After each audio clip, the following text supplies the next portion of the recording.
Gracias por estar con nosotros y gracias por continuar con nosotros. Si usted está con nosotros en Alto Contraste, está lloviendo muchísimo durante la grabación. No podíamos esperar porque el doctor Pedro Alfonso Contreras Rivera, presidente de una asociación sindical en Colombia, está aquí por pocos días. Bienvenido, doctor. Gracias por acompañarnos. Camilo, muy buenas tardes. Gracias, muchas gracias. Cuénteme primero qué es esta asociación sindical que usted preside. Usted también fue presidente de Confemel.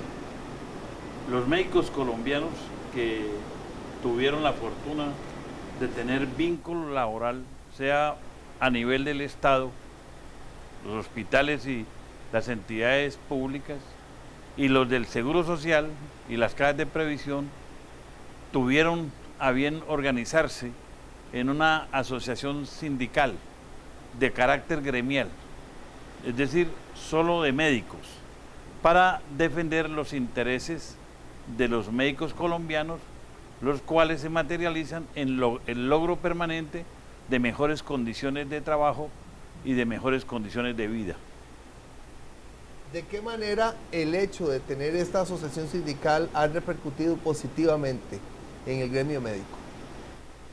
Lo positivo de esta organización sindical es que logró rescatar el verdadero valor del trabajo de los médicos y el valor de la dignidad del ejercicio profesional, porque en primer lugar rescatamos las condiciones laborales que permitieron asignaciones básicas salariales aceptables en el mercado colombiano y posteriormente mejorar las prestaciones sociales de los mismos.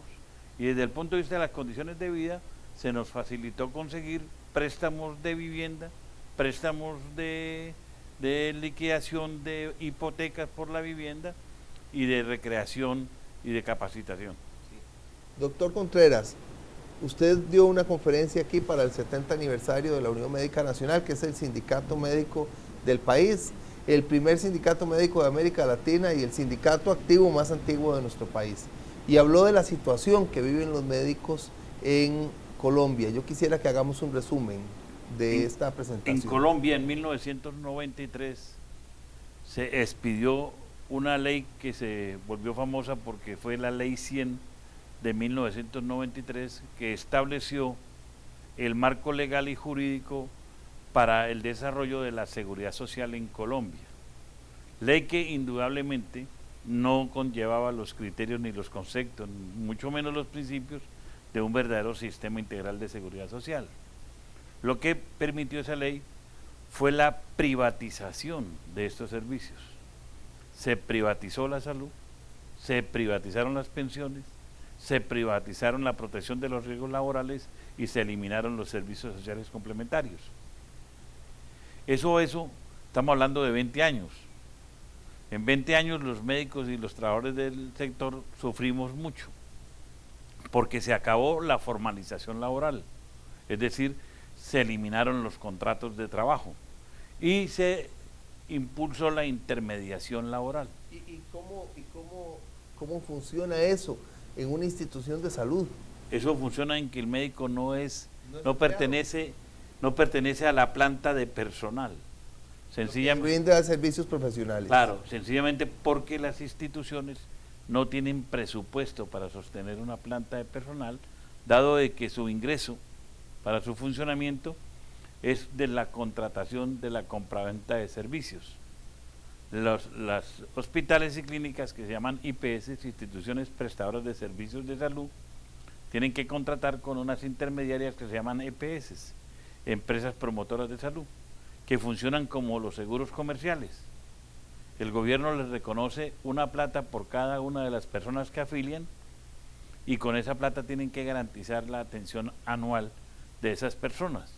Como ellos no pueden prestar directamente los servicios, entonces los contratan con las IPS a su gusto y a su manera, de tal manera que en esa contratación no lleva el valor del trabajo ni de los médicos, ni de los profesionales, ni de los trabajadores de la salud. ¿Cómo era el sistema de salud en Colombia antes de esto, de la Ley 100 de 1993? Cuando nosotros llegamos a la Ley 100 habíamos ya tenido una experiencia muy positiva, que era el desarrollo integral del Instituto Colombiano de los Seguros Sociales. Y por lo tanto allí trabajábamos cerca de 30.000 profesionales y trabajadores que teníamos un derecho a un contrato de trabajo, teníamos un salario aceptable, prestaciones sociales integrales y teníamos la capacidad de la negociación de nuestras condiciones. Eso protegía más o menos a 12.000 médicos. El resto de los médicos trabajaban en hospitales públicos que tenían también vinculación laboral, no tenían el derecho a la negociación colectiva por ser empleados públicos. Otro tanto importante fueron las cajas de previsión social, o sea, las cajas que se ligan a los entes territoriales, que en mi país se llaman los municipios, los departamentos y la nación. Los que trabajaban ahí también tenían vínculo laboral. Entonces la expresión de la medicina a destajo o privada era muy poca. Todos eran funcionarios públicos. Todos tenían el mayor empleador como el Estado colombiano. ¿Por qué se decidió ese cambio tan abrupto, tan brutal? Por imposición del consenso de Washington, que a través del proceso del Fondo Nacional, del Fondo Internacional Monetario y del Banco Mundial, Fondo Monetario Internacional, para garantizarle préstamos al gobierno colombiano, les exigieron el cumplimiento de estos compromisos adquiridos en el consenso, que es sencillamente que el Estado deje de prestar las funciones del sector social, fundamentalmente salud y educación, y que si el Estado la deja, la tiene que tomar el sector privado. Es lo que llama la privatización de estos servicios. Y por lo tanto, al privatizarlos se convierten en mercancías. La salud y la educación en Colombia son mercancías sometidas a las leyes del mercado, es decir, a la demanda y a la oferta, y a los intereses de los grandes empresarios del país. ¿Qué pasa con los médicos ahora? ¿Cómo cambió el status quo de los médicos? ¿Cómo era la vida de un médico antes, cuando usted era un médico recién graduado, y cómo es ahora? Un médico antes de la ley 100 tenía su horario, no podía trabajar más de 8 horas, excepto si eran turnos nocturnos o dominicales y festivos, que podía trabajar 12 horas. El resto del tiempo el médico podía desarrollarlo o aplicarlo a su desarrollo profesional, a su desarrollo personal y al cultivo de su familia. Con la ley 100 el médico se ocupa las 24 horas del día para poder tener un ingreso decente, que en la mayoría de los casos no lo logran. En Colombia, la ley 100 estableció que es más costoso la embetunada de un zapato que la consulta médica de un médico general, y que gana más un estilista de belleza que una consulta de médico especialista. Y toda la formación del médico y todos los años de estudio totalmente desconocida. Y toda la responsabilidad del médico, en el acto médico. Totalmente desconocida y no reconocida en el salario. Qué deprimente, qué situación más difícil. Totalmente, y sobre todo no es para los médicos y los profesionales, sino que al convertir la salud en una mercancía, el que sufrió fue el pueblo. No puede afirmar que la ley 100 causó tantas muertes como la guerra que tenemos en el país con los grupos alzados en armas. No se sabe cuál de los dos, porque mucha gente no alcanzaba a llegar a los hospitales, a las clínicas, sencillamente porque no eran afiliados al sistema, no podían comprar la afiliación a una EPS. Vamos a hablar de esto después del corte, o sea, cómo cambió ya no solo la vida del médico, ya la vida de la comunidad colombiana, de la sociedad colombiana. Ya casi volvemos.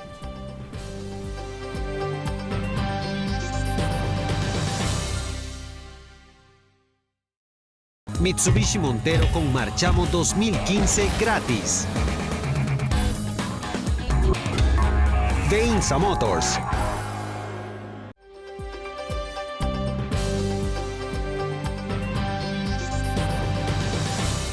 Me impacta muchísimo lo que nos cuenta el doctor Pedro Alfonso Contreras Rivera, presidente de la Asociación Médica Sindical Colombiana. Cómo un país pudo desmantelar el sistema institucional en salud. Es un tema del que se ha hablado mucho aquí. Se ha hablado de lejos del modelo colombiano. Pero no solo es un problema para los médicos, es un problema para el país. ¿Qué pasa con la gran cantidad de familias pobres o de clase media que no pueden pagar estos seguros, doctor. Es tal el impacto en la población colombiana, en la comunidad, que la riqueza del sistema de salud en Colombia antes de la Ley 100 era una infraestructura hospitalaria. Nosotros teníamos cerca de 3.000 instituciones hospitalarias regadas por todo el territorio nacional, desde la Vereda, el Villorrio, el municipio más humilde tenía su hospital o su centro de salud. Una vez se cambió el modelo, estos hospitales tendieron a desaparecer porque no tenían presupuesto para su funcionamiento, sino que dependían de la compraventa de servicios. Las EPS, las empresas promotoras de salud, no llegan a todas las regiones del país porque no les interesa. Ir a atender 2.000 personas no les es negocio. Entonces no llegan. Entonces la gente tenía que morirse donde le diera la enfermedad. No tenían quien lo atendiera. Por eso yo me atrevo a decir que hubo tantas muertes con la Ley 100, casi más que con la guerra de los asaltos en armas en Colombia. La comunidad ha padecido. Nosotros gráficamente hablábamos del paseo de la muerte. La Ley 100 estableció el paseo de la muerte. Es decir, ¿qué es el paseo de la muerte? El paseo de la muerte consiste en que un paciente se siente enfermo, le da un ataque de corazón, una hemorragia, un accidente cerebrovascular, y su familiar lo lleva a la clínica o al hospital de urgencias y no lo atienden porque no está con carnet afiliado, o esa clínica o ese hospital no tiene contrato con esa EPS que pertenece, y le toca ir de clínica en clínica hasta que muera en uno de esos traslados. Así de cruel es la situación allí. Otro cruel es que el servicio de salud prestado es fragmentado. A la gente le dan el diagnóstico, pero no le pueden dar la droga. A la gente le dicen, usted tiene una cirugía, pero no le brindan la cirugía. Es una cosa supremamente dramática lo que estableció la Ley 100. ¿Cómo han podido defenderse los médicos? Los médicos fuimos resistentes hasta el punto de que a través de lo que aquí se llama la acción de amparo ante la Corte Constitucional, en nuestro país se llama la tutela. Tantas tutelas se presentaron que la Corte tomó la decisión de modificar lo establecido en la Ley 100 y dijo con sentencias reiteradas de que en Colombia se acababa de que la salud fuera un negocio y una mercancía y se convertía en un derecho constitucional fundamental y autónomo. Es decir, que todos los colombianos, por el solo hecho de ser colombianos, el Estado le tiene que garantizar los servicios de salud que requieran, no importando su condición económica, religiosa, política, de extracción de clase, de nada. El Estado es el único responsable de garantizar el derecho a la salud de todos los colombianos. ¿Y cuál es la realidad entonces a partir de esa tutela? A partir de esa tutela se le exigió al gobierno nacional en el 2008 que presentara un proyecto de ley que modificara la Ley 100. En ese entonces teníamos de presidente de la República Álvaro Uribe Vélez, que fue el ponente de la ley y el mayor presidente que agudizó el modelo y acabó con las instituciones. Entonces él dio la orden de que ninguna de las instituciones cumpliera esa tutela. Una vez salió Álvaro Uribe Vélez de la presidencia y con el nuevo gobierno, los médicos unidos en una gran junta médica nacional, le planteamos al gobierno la necesidad de esa ley, llegamos a concertar con ellos y hoy en Colombia existe la Ley Estatutaria de Salud, que es la que permite, en primer lugar, que todos los colombianos tienen el derecho a la salud y el Estado debe garantizarlo. El Estado se obliga a financiar toda la prestación de los servicios. Y tercero, vuelve y le da la autonomía al médico.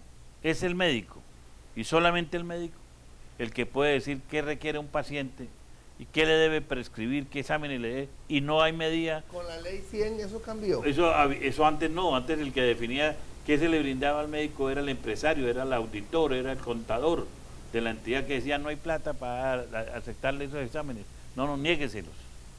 Hoy a partir de esa ley, mañana que se reglamente, digo mañana en este resto del gobierno de Santos tenemos que reglamentarla para que el médico le diga al paciente lo que tiene, qué necesita, qué exámenes necesita y qué terapéutica es la que requiere. A inicios de los años 40, en Costa Rica nació la Caja Costarricense del Seguro Social. Antes de esa creación histórica, la población costarricense tenía índices de vida, tenía índices de país africano, ahora subsahariano, tenía una expectativa de vida de 50 años. Era un país con una gran mayoría de la población descalza y sin dientes. Y eso cambió con la ley. La ley obligó a que el Estado se hiciera cargo de una gran cantidad de hospitales que había, de juntas de protección social, y cambió la realidad del país. A partir de la ley 100, a partir de la nueva ley que deroga la ley 100, ¿cómo se va a transformar el sistema en Colombia? Con la ley 100 volvieron a aparecer unas enfermedades que nosotros desde el punto de vista de la salud pública llamamos reemergentes, es decir, patologías que ya eran resueltas desde el punto de vista de la medicina. Que habían estado 70 años antes. 70 años, como la tuberculosis, la malaria, la leishmaniasis, el dengue, las enfermedades gastrointestinales, las infecciones respiratorias, etcétera. Todo eso había desaparecido de la faz de la tierra en colombiana, ¿sí? Con la ley 100 nadie se interesó por mantener esas campañas de promoción de la salud y de la prevención de la enfermedad. Entonces volvieron a reemerger, y hoy en Colombia ese perfil epidemiológico gasta mucho presupuesto de la salud con enfermedades que ya tenemos resueltas. Ahora con la ley estatutaria el objeto es diferente. Obliga al Estado colombiano a que en primera instancia tiene que hacer la promoción y la prevención. Luego la detención temprana de la enfermedad, porque una enfermedad que se diagnostica tempranamente, pues es menos impactante en la salud del individuo y por lo tanto el tratamiento es más efectivo. Entonces, el cambio va a ser radical.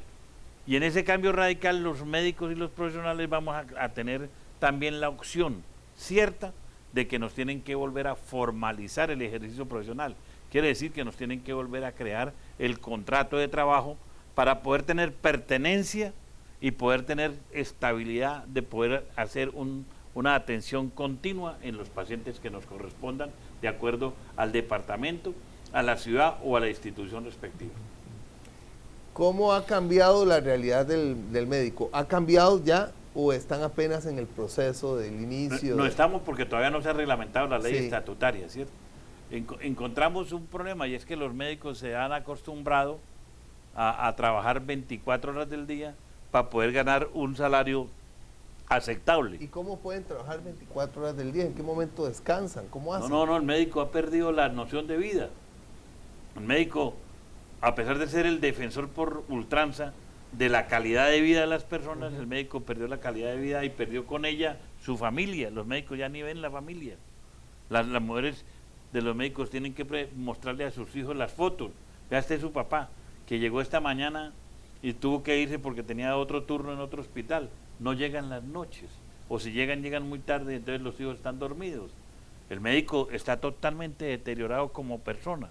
Esa es la gran labor que tenemos que hacer organizaciones médicas como ASMEDAS, es volver a restablecer el vínculo laboral para que los médicos tengan tiempo para que descansen, se formen y brindan un mejor servicio. ¿Qué significó el CONFEMEL para usted? ¿Qué significó la presidencia de esta confederación? A raíz de esta experiencia en Colombia, muchos países recibieron de sus gobiernos la propuesta de aplicarla en su respectivo país. Por eso urgió la necesidad de que nos reuniéramos las diferentes organizaciones médicas de América Latina, Centroamérica y del Caribe. Eso quiere decir que en América, CONFEMEL representa a todos los médicos excepto Canadá y Estados Unidos. Desde México hasta Chile nos hemos reunido para discutir nuestras experiencias, y esas experiencias se tradujeron en la necesidad de tener un instrumento organizativo que fue la CONFEMEL, la Confederación Médica Latino, Centroamericana y del Caribe, donde nos reunimos periódicamente para discutir cómo están, ¿sí?, aplicando esta política.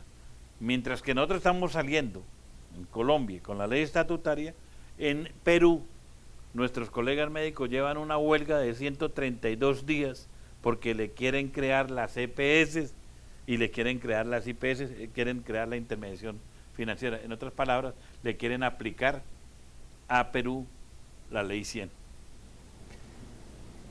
¿Qué ha significado en su vida ser médico y cómo han conseguido dignificar o cómo luchan por dignificar el ser médico en medio de esas condiciones tan difíciles? Cuando yo decidí tomar la decisión de estudiar medicina, lo hice porque la medicina en ese entonces existía la posibilidad de calmar el dolor y salvar vidas. Y yo tenía una cierta inclinación hacia ese aspecto. Cuando estudié la medicina y me fui a ejercerla, me encontré que las enfermedades que yo atendía no eran producto de la mala medicina o que no existieran soluciones a ese problema, sino era la infraestructura en la que vivía la gente. La gente no tenía agua potable, no tenía eliminación de excretas, no tenía nutrición garantizada, no tenía educación, no se le hacía promoción. Entonces yo tomé la decisión de suspender el ejercicio profesional de la clínica y me fui a estudiar a las escuelas de mi país en materias de salud pública, es decir, manejar la salud de poblaciones, de comunidades. Y para mí eso fue muy importante. Cuando yo encontré esa salida, me di cuenta que tenía que aglutinar a los médicos para que los médicos tuvieran la oportunidad de conocer este tema, y así lo hice. Y fue por eso que me vinculé hace 28 años a Asmedas, y hace 25 años soy su presidente nacional. Tiene 25 años de estar en la posición. De presidente, sí. ¿De qué manera la ley 100 de 1993 destruyó el tejido social colombiano, ya que usted conoce también el país? Totalmente. La gente está desesperada, la gente no tiene la seguridad ni tiene la confianza, no la tiene todavía. Las EPS, que son las intermediarias, son creadas por capital nacional financiero, de los grupos económicos fuertes, y capital transnacional, o sea, los grupos financieros de España, de Chile, de Estados Unidos, etcétera, que tienen un gran negocio montado en la salud en Colombia. Ellos no van a salir fácil. Lo que pasa es que, lograda la ley estatutaria, a ellos se les acaba el escenario de que es un negocio, es una mercancía sometida a las leyes del mercado. Ahora tienen que garantizarle a la gente toda la atención en salud que requieran.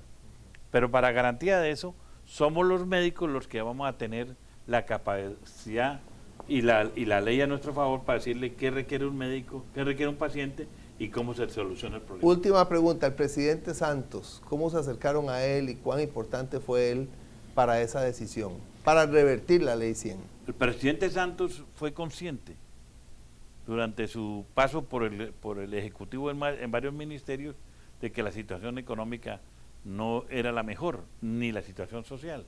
Cuando llega a la presidencia, él se somete a una política que él ha llamado la tercera vía, que consiste mercado hasta donde sea necesario y Estado hasta donde sea necesario.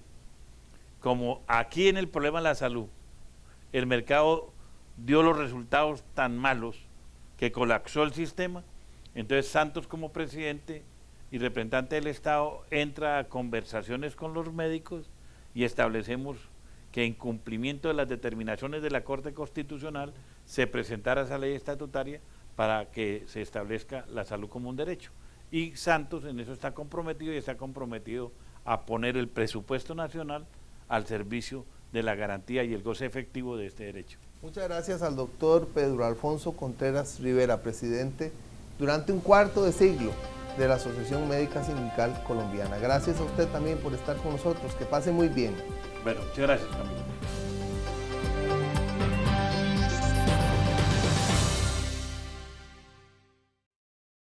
Tienda del Médico, pantallas, refrigeradoras, lavadoras y cocinas, joyería, equipo para hacer ejercicio, teléfonos celulares, computadoras, equipo médico en general, libros de medicina. Vendemos las marcas más reconocidas del mercado. Una tienda solo para médicos afiliados a la Unión Médica Nacional y estudiantes con carnet al día. Horario de lunes a viernes de 9 de la mañana a 5 de la tarde y sábados de 9 de la mañana a 3 de la tarde. Teléfono 2290-5491. Correo tiendadelmedico@unionmedica.com. Crédito a 3, 6, 9 y 12 meses para médicos afiliados.